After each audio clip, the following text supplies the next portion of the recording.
Welcome back. For nearly a decade now, ABC Action News has closely followed the guardianship program here in Florida as part of our series, The Price of Protection. If you're unaware of what this is, it's the system where a surrogate decision maker is appointed by the court for someone who's unable to make choices themselves.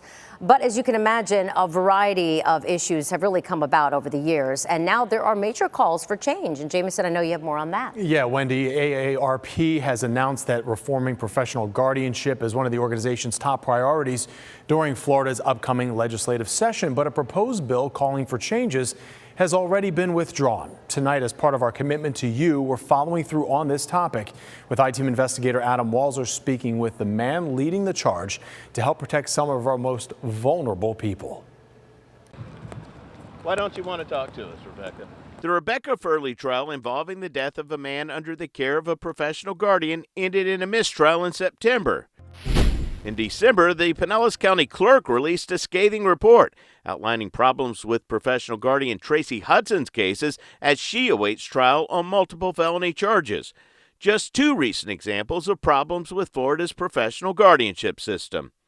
Florida's AARP, the state's largest organization advocating for people over 50, is taking note, making guardianship reform a top priority in this year's legislative session. The standards for guardians needs to be scrutinized, and we need to make sure that we're only letting in the most trustworthy of individuals who are going to be in these positions of care and responsibility. Karen Murillo, a former prosecutor, now serves as AARP's Assistant State Director.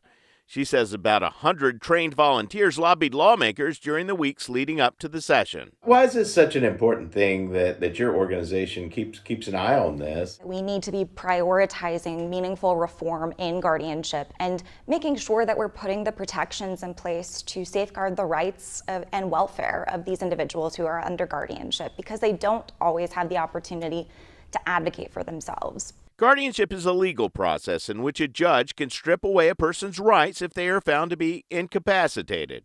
I mean, we're talking about the right to choose where you live, the right to choose what health care you receive, the right to choose what property you keep or sell. House Bill 297, introduced by Representative Mike Caruso, would establish the visitation rights of the family of the person alleged to be incapacitated, with presumption in favor of allowing visitation or other contact with the family. Currently, professional guardians alone have the power to determine who can and can't visit people under their care. I never thought anything like this could have happened. In 2021, we told you how retired educator Dr. Lily Sykes-White's guardian hid her and prevented her family from visiting her for years prior to her death from COVID-19. And now my sister's gone. She dies alone without her family knowing. And 2 weeks later, we find out. Caruso's bill would also have required full reevaluation of the need for guardianship after a certain time and would have reformed petitions for appointment, verified inventory, and annual accounting requirements. But the bill was withdrawn Wednesday. Records show there was no companion bill sponsored by the Senate. Despite significant reforms no longer being on the legislative agenda, AARP hopes to continue educating its members about how to avoid guardianship altogether. We want to make sure that when that's happening, it is the last resort, that we are exploring all of the least restrictive alternatives to that process before we ever get to the point of a guardianship.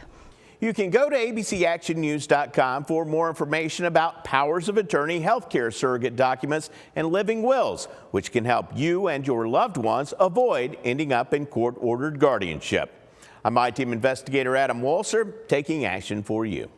Adam, thank you. And as Wendy previously mentioned, we've covered this topic extensively for years now. If you want to check out any of our previous stories, you can go to the I-Team page on abcactionnews.com and click on the Price of Protection tab.